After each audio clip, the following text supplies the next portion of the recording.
And we are live. Welcome to another edition of Saturday Standouts. I'm one of your co-hosts, Sam Daring. With me to my left is my other awesome co-host, Caleb Skinner. Caleb, how are you doing tonight, man?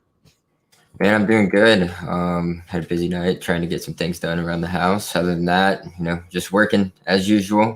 Creating content with everybody. So Bucks won the Super Bowl, so I'm super excited about that. At the expense of your guy Rodgers, but I don't have a shot next year. We'll see. But had a great time, man. It was awesome having the Bucks win a Super Bowl first time 19 years. It's pretty crazy. But yeah, man, if you're gonna go ahead and jump into the sponsors before we go ahead, or I guess jump into the sponsors and let everybody know what we're doing. Yeah. So if you look at the bottom ticker here, we got my bookie. USM 100, I believe it doubles your first deposit. I know Caleb's bigger on betting than I am. Then you got we're on Teespring as well, and we got our merch on there. Saturday Standouts, our laptop stickers. We got our sweaters, as well as RX Hemp -USN for 10% off every purchase. You feeling any muscle pains, muscle soreness, muscle stiffness? RX Hemp has got you going for that one. And we actually just joined Patreon, so give us a follow on Patreon and go and check out our content over there. Yeah, guys, there's different levels to that Patreon too. So you could just support us for $1. You don't get access to really anything. We have some giveaways going on, which is pretty awesome at the $5 and $10 level. So the $5 one's the family package. The $10 one's the VIP package. It's awesome stuff, guys. So in the VIP package, you'll get to enter a giveaway for a signed jersey. Actually, this upcoming one for February is going to be a signed Keenan Allen jersey. So you guys, that $10 is worth it for, get in there early before everybody else does. You'll have better opportunity. So look into that, guys. Head over to patreon.com and look up Unwrapped. But yeah, we're going to be jumping into last week. What we jumped into was, NFL draft prospect. And we started off with the quarterback position, Sam. So this week we're starting off with the running back. So you want to go ahead and start us off with who are we looking at first to come off the board, or maybe our top three guys? So I think the RB1 has definitely come into conversation with a lot. I'm still putting Travis Etienne, and that's all I think we should start with. Travis Etienne's 5'10", 205. I think he hurt himself a little bit by coming back, but at the same time, I feel like he definitely wanted to prove to NFL teams that he could be that all-around back, because that is one of those areas that he wasn't overly proven, and he doesn't have, even actually if he went back to Clemson. And he was utilized more in the passing game than he ever has been. And he's not much of I shouldn't say he's much of a power back, but if you watch him from last season to this season, I think his vision got better. His vision from last season to, the first half up until the Boston College game, I remember I had high praise from, we were talking about them. I think we were, recapping one of the Clemson games. He was soaring his way up the boards. I think he, went in. I still think he's first round talent. We might not see any running backs taken in this first round, but I think Travis Etienne is still first round talent. He doesn't have the elite body frame. You will see some inconsistencies in his blocking in terms of him like finishing his blocks. But I mean, Travis Etienne, if I'm looking at any team, I know the Pittsburgh Steelers were looking at Aaron Jones, which wouldn't be bad at all for them. How about Travis Etienne? And your Tampa Bay Buccaneers, too. Rojo's up. Rojo's up for a new deal. Leonard Fournette's up. You're going to have Keyshawn Bond in your backfield. Shady McCoy announces retirement. How about Travis Etienne? Travis Etienne and Naji Harris, I think, are the two guys that can definitely solidify themselves as day one starters in the NFL right away. I think Javonte Williams, which we'll get to, is a really, really close one. Another really, really interesting player and talented player to watch. But I'm a huge fan of Travis Etienne. He was one of the shocking names after last season, because I think that in terms of him coming back to school, because he already has a ring. He doesn't have a ton to prove. I think maybe a little bit in the receiving game, but I still think he would have been a high draft pick. Josh, how's it going? Panthers taking a quarterback with the 8th pick. I wouldn't be shocked at all. And I've seen Trey Lance. I feel like I've seen Justin Fields. I don't think the Panthers should move on from Teddy Bridgewater. I mean, they have 2 years left of his contract. Why not draft a quarterback with the 8th pick to let him sit behind Teddy for a year? But in terms of Travis Etienne, I still think he's a first-round talent, and I think there's plenty of teams that could use him. My Green Bay Packers, we don't even know what Aaron Jones – I think Aaron Jones might be gone. Jamal Williams fired his agent the other day, which was the same one as Aaron Jones. He also has it his goal to re-sign with Green Bay. I'm hoping we bring him back. But Travis Etienne is a day one starter.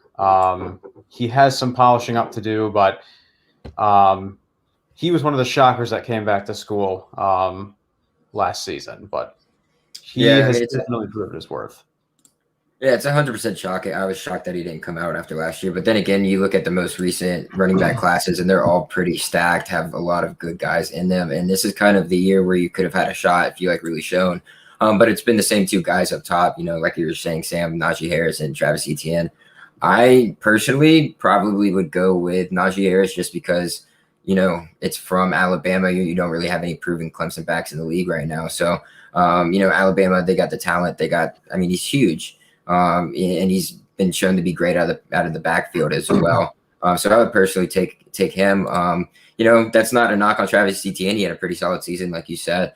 Only ran for 914 yards, I believe, or something like that. But he showed that he was able to take contact and bounce off of contact, which is good. And like you said, he improved out of the backfield a little bit as well. But he did have some problems with his ball control, fumbling the ball. You can't be having that. Your senior year, after you had an amazing junior season, heading into the NFL, especially when you decided to come back. So I think that might drop him a little bit right behind Naji Harris.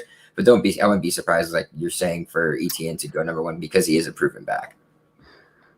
Yeah, Naji Harris, I think is built more like what today's NFL looks for, what today's NFL teams look for in a running back. Naji Harris is a power back. Naji Harris had 2 straight seasons with 1,000+ yards, rushing yards. He was a little bit surprising that he came back. I think he still would have been a decent draft pick.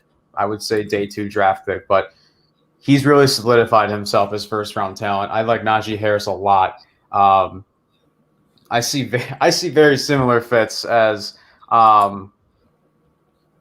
Travis Etienne. The Miami Dolphins, the Pittsburgh Steelers, the Tampa Bay Buccaneers, the Arizona Cardinals. You got Kenyon Drake playing on a franchise tag. Chase Edmonds is up. I don't think Chase Edmonds is up until 2021, 2022. But, whoever they draft, they're coming in. Let's say the Cardinals draft Naji or Travis Etienne. Those guys are coming and competing for Chase Edmonds' job because I don't think Kenyon Drake's coming back. And I think Chase Edmonds has proven that he could compete for a starting job in the Arizona Cardinals backfield. They drafted Benjamin last season. He didn't do a ton. They tried to have him make a name for himself on special teams. I'm still a big Benjamin guy, so I'm hoping he starts to pan out for them. But Naji Harris is an absolute animal. Yeah, Naji Harris, has shown that he's an animal. Just the highlight plays that he's had, hurdling the Notre Dame guy, was incredible. One of the greatest plays I've ever seen on the sidelines.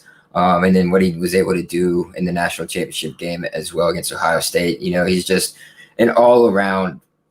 You can't ask for a almost more complete back here. He's great out of the backfield. He's gotten much better at his pass blocking, so that's great for him. And then he's a solid runner, and he can just make plays that not a lot of other players on the field can. And that kind of stands out to you when you come to – and he's played in big-time competition, so he's proven. He's kind of just like your typical – you can just put him into the starting lineup and just, rely on him. He's just like a solid back. He'll get you 4 yards. That's all you need. But he's not going to necessarily make those huge plays. But Naji Harris is definitely first-round back. But at some point, he's going to break one. You look at a Derrick Henry type. I kind of see the similar resemblances there. Not size, obviously, because he's not Derrick Henry. But just the way he runs the ball, he's pretty solid. Stays low to the ground, runs hard. So I like Naji Harris overall, number one. He's just a freak of an athlete, honestly. So I take that over Travis Etienne, who's your typical downhill runner. Yeah, and I like that you brought up highlight reels of him jumping over the Notre Dame guy. Naji Harris is the definition of a highlight reel running back. He's 6'3", 230. 6'2", 230. And we've seen him plowing through plowing through defenders like it's nothing sometimes. Like he does it effortlessly. He's an unbelievable back. And remember, I want to say he committed to Bama, and I want to say his second choice was Michigan. So I think I don't remember, but crystal balls. He was one of the talented prospects, one of the most talented prospects in his 2017 recruiting class. And he's definitely lived up to the hype. Like Etienne, I mean, I don't see any red flags for Naji Harris. But yeah, I mean, I don't see last year I didn't think there would be a running back drafted in the first round, and we saw Clyde Edwards-Helaire. But we saw a lot of the physicality and the explosiveness out of Naji Harris. I would say both of them, maybe a little bit more so Naji Harris, but I think it might be a little bit easier for Naji Harris to polish that up. Is his blocking? What's up, Perry? How's it going, Perry? It might be a little bit easier for Naji Harris to polish up his blocking just because he is more built like an NFL, like a running back that today's NFL looks for. Right. I mean, I wouldn't necessarily say Travis Etienne is drastically undersized. I mean, he is 5'10". He's just shy of 6 foot. He's over 200 pounds, and we've seen plenty of explosiveness from him. We've seen a little bit of inconsistency in his elusiveness. I think Naji Harris is much more of an elusive back than Travis Etienne, but both are going to be special. They're both are going to be special, and I think if Travis Etienne would have entered last year, I still think he would have been the best running back in last year's draft. Better than Clyde Edwards-Helaire, better than J.K. Dobbins, better than I probably would have put him right in front of Jonathan Taylor as the number one back. But yeah, I mean, yeah, it'll be interesting. I mean, last year I said no running backs. We saw Clyde Edwards-Helaire, so anything can happen. I mean, I think there's at least one of these guys taken, maybe both. They both have first-round talent, in my opinion, so I think they both could go. But is that going to happen? Not necessarily, because how running backs are viewed in the NFL right now. So it's just one of those things, unfortunately, for them. But yeah, like going back to your question that you asked me first is like, if the Bucs get a running back, I'd be happy to get either of these two guys at 32. I mean, they're pretty solid backs, especially when you're going to lose either one of maybe Fournette or Rojo, depending on if any of them wants to take a pay cut. Leonard doesn't want to go find money. He wants to win another championship with Brady, which is definitely a possibility. Mike Evans already saying he wants to give up some of his contract. So, I mean, we'll see what unfolds just to see if they keep them intact. But having Keyshawn Bond there is a nice little backup piece for them. I think Keyshawn Bond's going to be a pretty decent NFL running back. Decent as I mean, like, have a long career. So, I just view him as one of those all around solid backs that'll be around for a while. Maybe have two big years or something like that. It'll be good, like really decently good. So you think of I don't even know. I can't think of running backs who recently have been like that. So they don't last too long anymore. Yeah, but that's it. Yeah, taking running backs. But this is where it starts to get interesting is after these first two picks, Sam. So who would you, I don't know, give us a group of guys you could see going here, because there's a pretty good amount of them. I think another guy, I mean, I think we've got both our eyes. We should have both of our eyes on both North Carolina running backs. I've got Etienne 1, Naji 2. I'm putting Javonte Williams at number 3. We'll get to Chuba Hubbard in a bit, because I think I think his draft stock's falling quite a bit, but I love Javonte Williams, 5'10", 220. And if you ever watch his film, watch it from 2019 to this year. If you watch him from 2019 in blocking, he looks hesitant. He looks scared. And then you watch him in 2020, he is not afraid to take a hit. How's it going, Connie? What's up, man? But yeah, I mean, this Probably dude drinking some milk watching the show. This dude is not afraid to take a hit. I mean, he's really developed into a special back. And I said we both kind of agreed on Naji and Travis Etienne are the first round talented running backs. I don't think Javonte Williams is there quite yet. But I think Javonte Williams has a real chance to come in and compete for a starting role.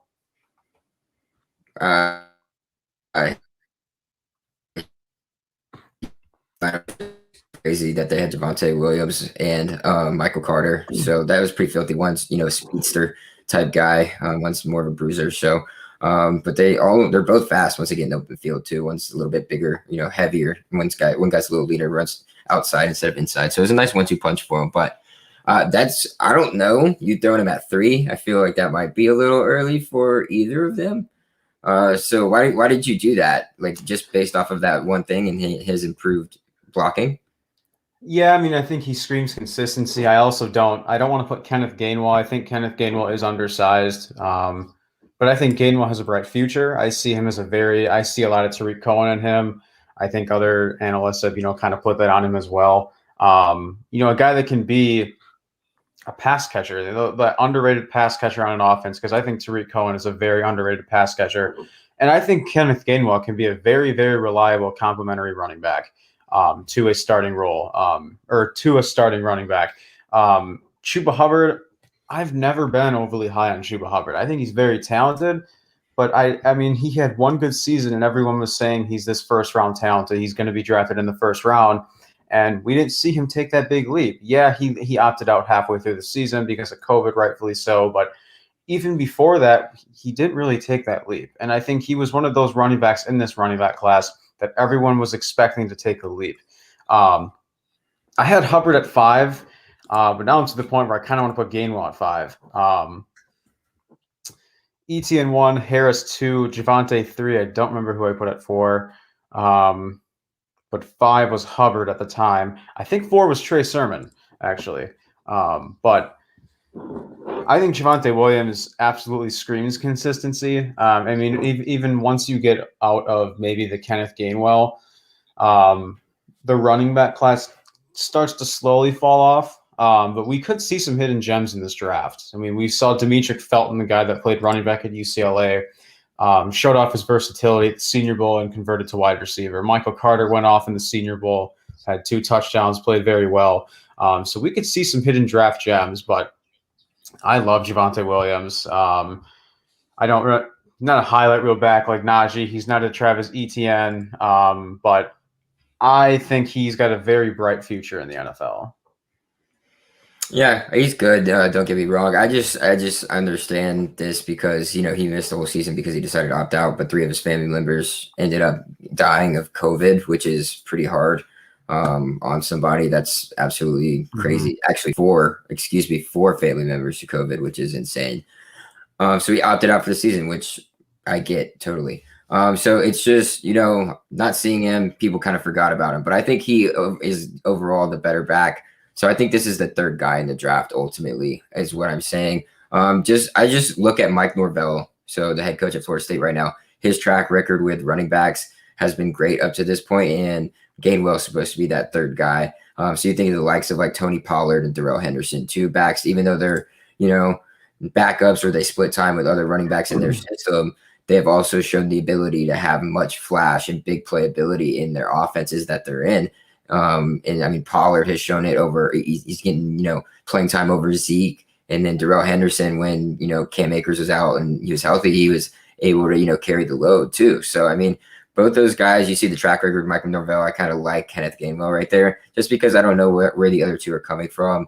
I just like one-hit wonders. I don't know. Like they had one good year when the ACC was down in a COVID year. You don't want to that's something that, these GMs and these coaches are going to have to think about, is because, a lot of these guys are this is their only film that you're getting that is actually decent or worth looking at. So you're going to have to not get tricked into pulling that trigger on somebody that might, just end up flopping. So that kind of worries me, but I think they're overall, they'll be good backs. I'm not saying that at all. It's just a little worrisome in that aspect of things, because you still got guys like Kylan Hill, Ranjere Stevenson out of Oklahoma, and Larry Roundtree with Missouri, but he's kind of a one-hit wonder this year as well as Demetric Felton, but he might be moving to wide receiver.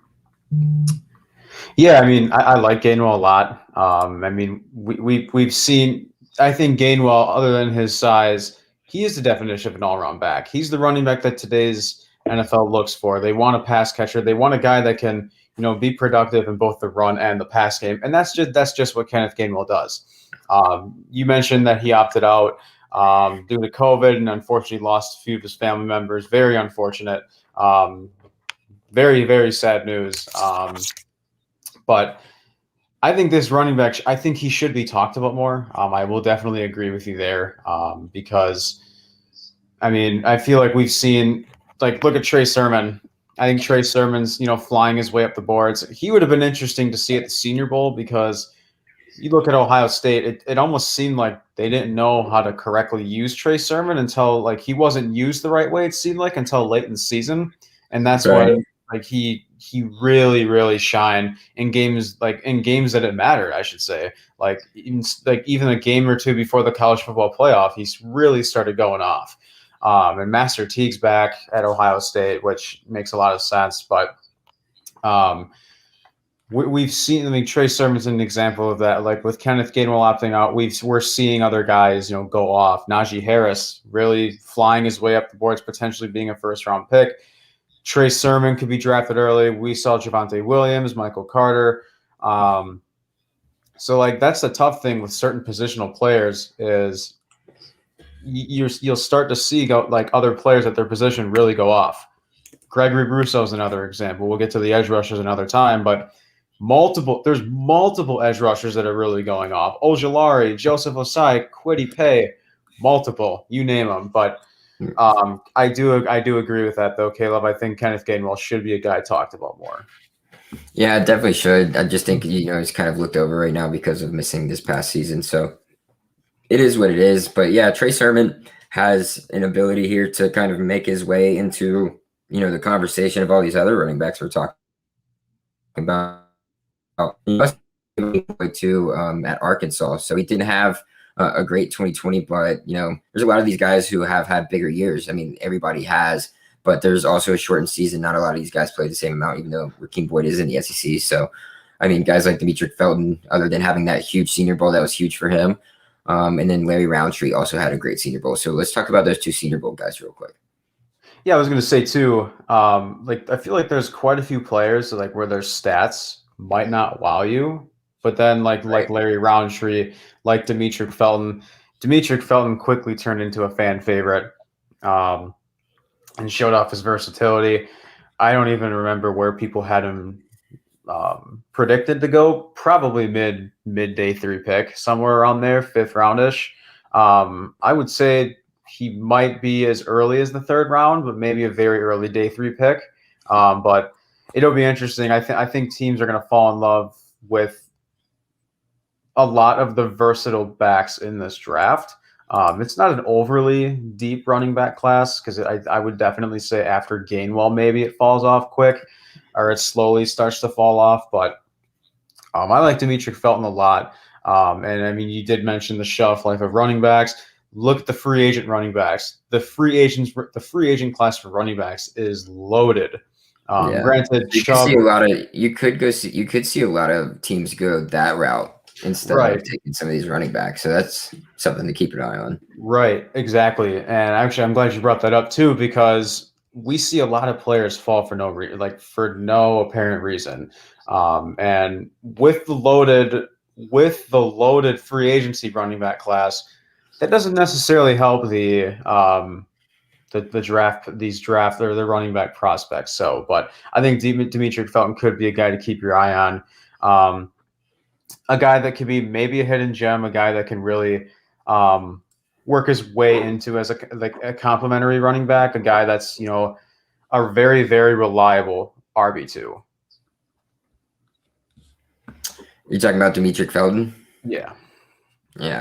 I think he's just a pretty solid guy. He kind of, I mean, he's got a little wiggle to him too, but he might be moving to wide receiver, which is what I've been hearing, which is what he looked like he was doing at the Senior Bowl. So I mean, we'll see. He could be good enough. I mean, we've seen other players switch to wide receiver and be okay. So we'll see how that goes. Antoine Baldwin used to be a quarterback, so I mean that's happens. I just think that kid has a lot going for him. I mean, he runs almost a 4.49 40, which is pretty fast. And they're listing him as wide receiver by NFL Advanced Scouts. So he's going to be playing wide receiver in the NFL, which is pretty amazing. He's already made that, switch over. I guess a lot of teams had made it known to Felton that he needed to, start working out at wide receiver just because of how fast he is and in what ways they're going to be able to use him. Probably in one of those, Tyreek Hill roles or somebody like that, quick, can run in reverse, get you 7 yards on a reverse. So I like that for Demetric Felton a lot, somewhere like that to put him in a lethal offense. Maybe look at the Bears to try and snag him. I don't know. Maybe you want to move on from either Tariq Cohen, or, stay with Dave Montgomery as well. I think Tariq Cohen's just, had a bad bout with injuries. So we'll see what happens with them. But Larry Roundtree, he had a big senior season, I believe. No, he actually struggled, but he was a tough runner. I guess he is projected to go in rounds 3 through 4. So it seems about right. Pretty fast as well, about predicted time of 4.5. And he could become a starting back is what a lot of people are saying. So we'll see. He looked okay. He just really showed out and had that big run in the Senior Bowl, which was good for his stock heading into the NFL draft. Yeah, and before I kind of talk about him, I mean, one last point about Demetric Felton. You see a lot of teams that fall in love with players like him, that they can use him in a variety of situations. Right. This isn't really a player comparison, but the Packers drafted Josiah DeGuara in the 3rd round, tight end of Cincinnati, and Matt LaFleur fell in love with his versatility. He's a tight end. He's been a playmaker in the backfield, and he came out a few days after the draft and said they said Matt LaFleur wants to use him in a Kyle Juszczyk role. He was an unbelievable blocking tight end the first few games of the season, and unfortunately tore his ACL. But so, I mean, I think guys like Demetric Felton are going to be, even though he may be that primary wide receiver, I don't think teams are going to sleep on his ability to be a playmaker in the backfield. So I think guys like him, teams are going to fall in love with their ability to, use them in a variety of situations. Yeah, I think it's kind of like a Swiss Army knife on the offense is what we're both sitting here saying. He can just do so many different things. I mean, you kind of look at, what was his name? He was traded to Miami this year, Lynne Bowden Jr. Yeah. A player like him who can do anything, just kind of a utility guy to come in, whatever you need him to do, he's going to do it. And I think that's kind of what you're looking at with Demetric Felton. I think they're just trying to get him accustomed to being that wide receiver because of all the motions that it partakes in offense nowadays in the NFL. So he could go higher than a lot of people expect, I think, just because of that, weaponry system that he provides. Yeah, I mean, that's a great example actually too, is Lynne Bowden. I mean, Lynne Bowden was a 3rd round pick, I think. And I think I would argue he probably went a lot higher than a lot of people expected too. Yeah. But I mean, Larry Roundtree, obviously I think Demetric Felton was a lot better at the Senior Bowl. But I mean, the Senior Bowl has been an event for years where guys like Larry Roundtree and Demetric Felton can really raise their draft stock. And like you mentioned, his stats, he had over 1,200 yards his sophomore season, just shy of 1,000 yards in 2020. Not a ton in the receiving game, so he kind of seems like a one-round back.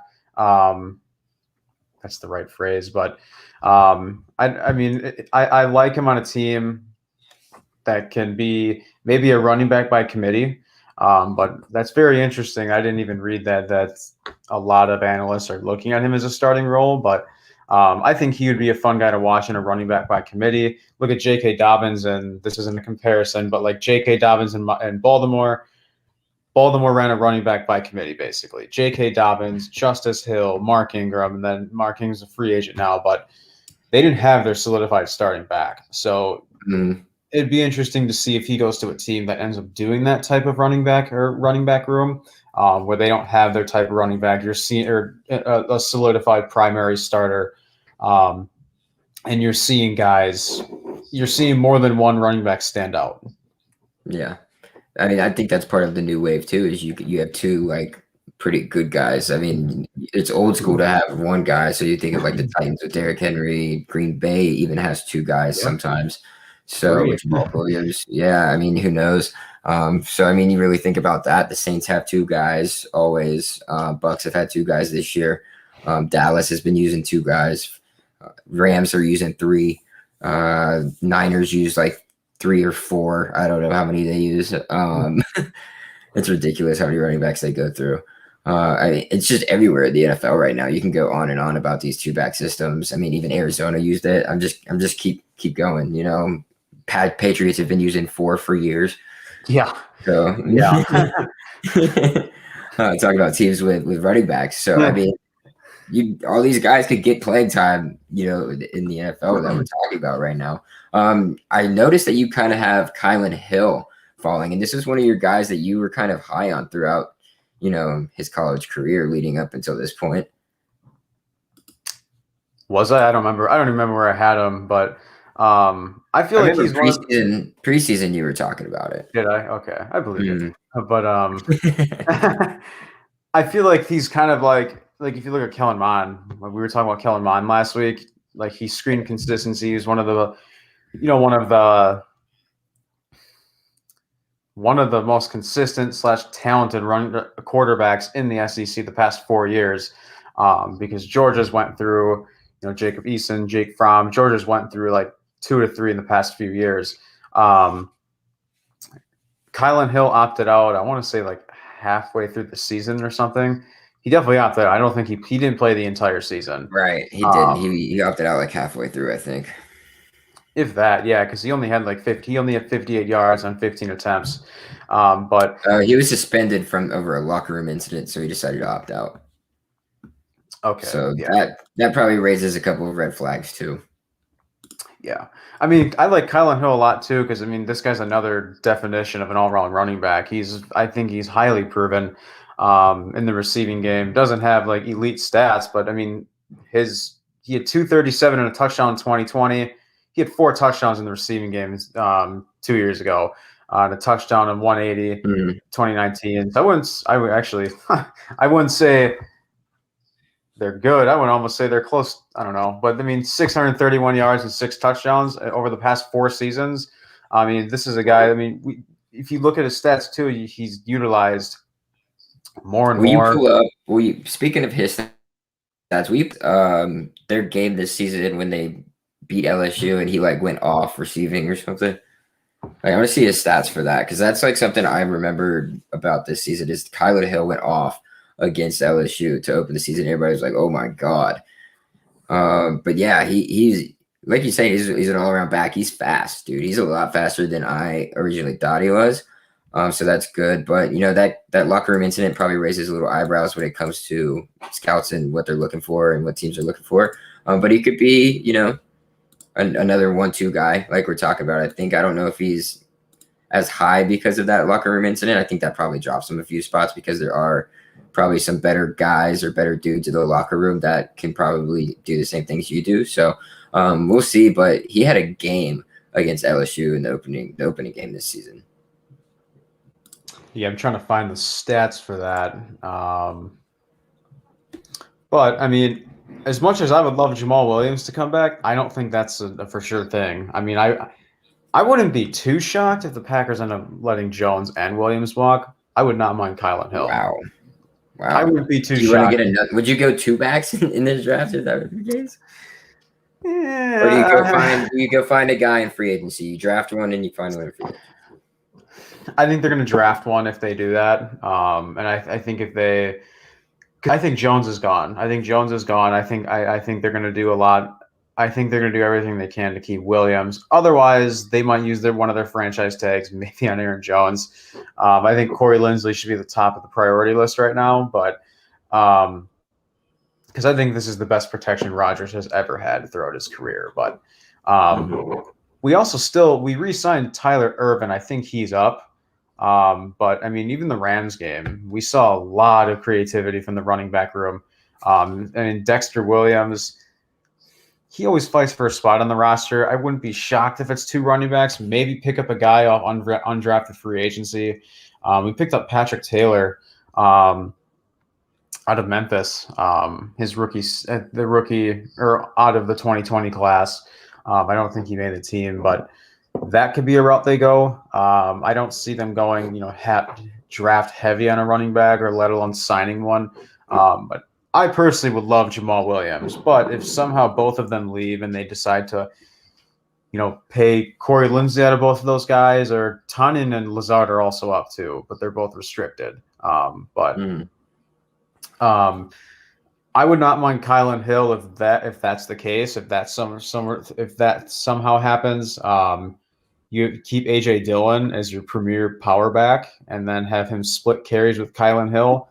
That wouldn't be bad to watch. Not I wouldn't necessarily prefer to have that, but I wouldn't mind Kylan Hill in the running back room for the Packers. Yeah, definitely. He's a pretty solid back. He had a hell of a 2019, which was great for him. But a couple other guys I'm noticing that we still have yet to talk about. Ranjere Stevenson. Amber would be upset with us if we didn't go over, Ranjere and see what he's got going on and where we see him. And then did we talk about Chuba yet, or are we just waiting on that? Chuba was very brief. Whatever one you want to talk about first. We can just keep it. I mean, it doesn't have to be. We don't have to go over it. He just didn't look explosive at all. Not like he did, the previous season when everybody was picking him up to be the best running back out in years. So right, and I think he definitely has the height. I just don't think he's as explosive or as physical as the other running backs in this class. And then we don't have to repeat ourselves, but we all saw he didn't take that big leap, and I think he was one of those guys that everyone is going to keep their eye on. And if you want to talk about players next season that everyone's going to watch, Spencer Rattler. Spencer Rattler is in the Heisman conversation for next season. So I think he's under a decent amount of pressure.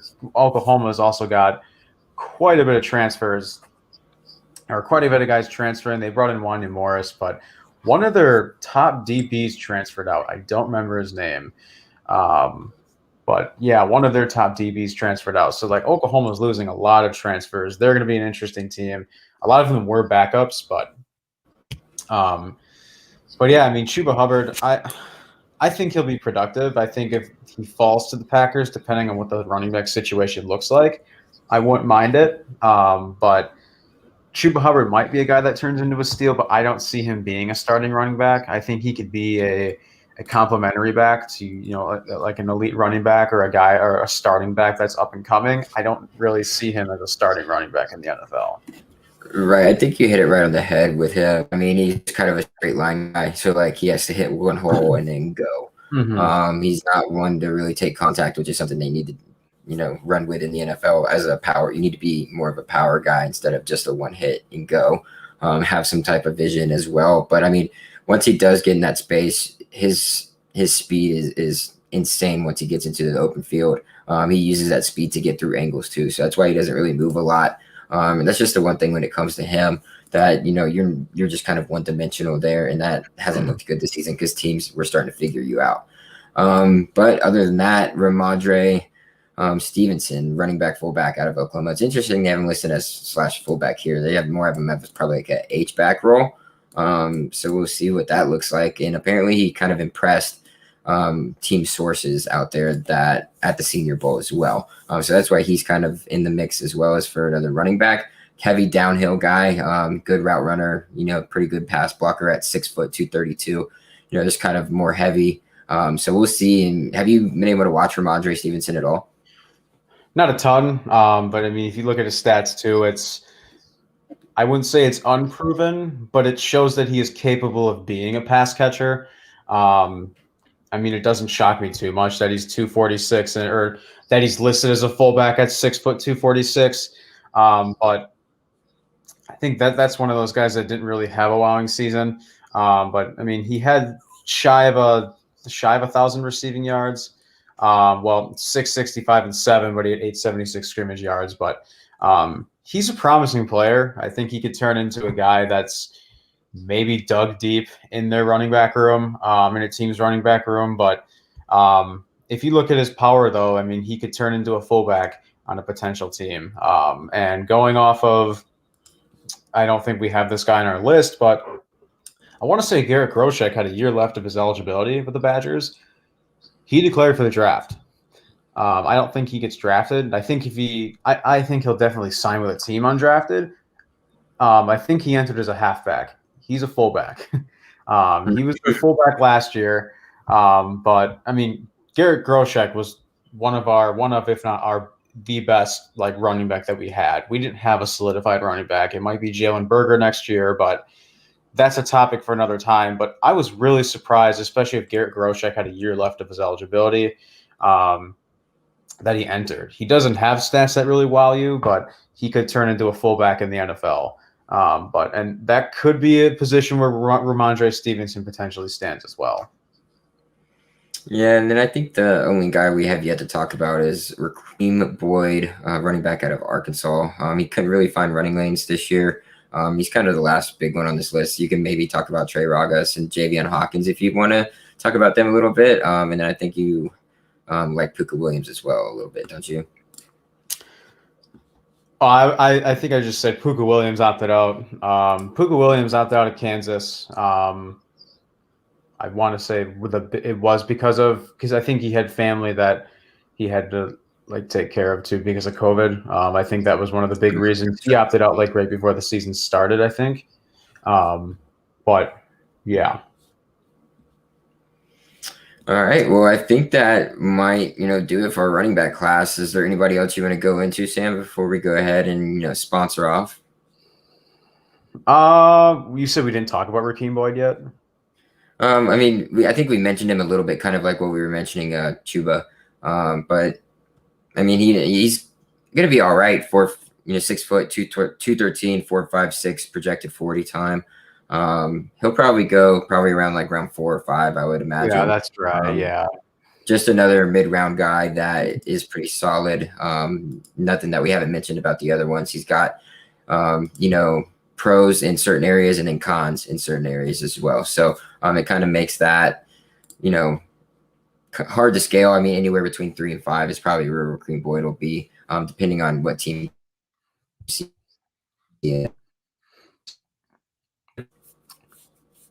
Yeah, I think whoever drafts him too could really polish him up to be a productive running back. So I think he's got a lot of promise on him for the NFL as well. Yeah, definitely. And I want to first off thank everybody for tuning in tonight. It was great having you guys on, going over these running back prospects for the 2021 NFL Draft. Thank you, Sam, for joining me as always. And I will go ahead and show you guys what my bookie and what rxhemp.com and our Patreon and everything else looks like, so you guys can go and look while you're on here, while you're watching us. So give me 1 second, guys. I'll go ahead and share my screen with you.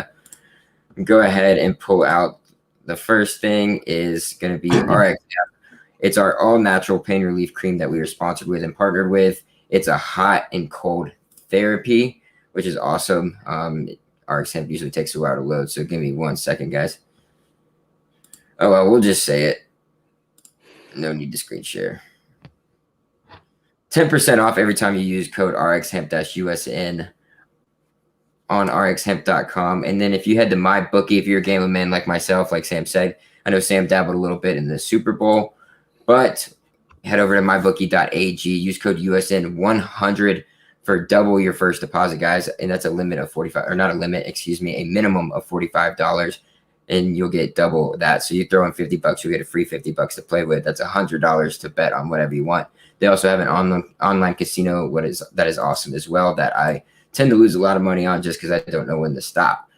And our next thing is our Unwrapped shop. Head to teespring.com/stores/unwrapped and get all of your Unwrapped sports merchandise and apparel. You've got Sam and my stuff on there. We got a crew neck and a nice little die cut sticker that you can grab as well while you're there. My show after this, Keeping It Blunt, we have stuff on there as well. Immediately after this at 9 o'clock, guys. So head over there after this. You guys can follow me on Twitter at CHSNO. Oh, I almost forgot. Join our Patreon, guys. We have $5 level tiers and $10 level tiers. And if you're not in either of those tiers, to go ahead and enter the giveaway, which the $5 one comes with a $10 Amazon. It doesn't come with, but you are entered into a $10 Amazon gift card giveaway. And then you're entered in for both of those at the $10 tier. And then you could support us as well, but you won't be able to, access the Discord gets exclusive content as well, and be able to talk with a lot of us contributors and directors as well that are in the Discord right now. So you guys head over there, and if you don't have access to that, you'll only be paying $1 a month as well. So I mean, it's pretty simple: $1, $5, and $10 tiers. It's awesome, guys. But yeah, you guys can follow me on Twitter at CHSNoel. I'll toss it over to you, Sam. Anything else you want to say to the people before we get off? No. I mean, my Twitter is right to the right of my name, Sam_Daring68. Yeah, we'll be back next week, probably talking receivers, probably. Yes, sir. Absolutely. Thank you guys for joining us.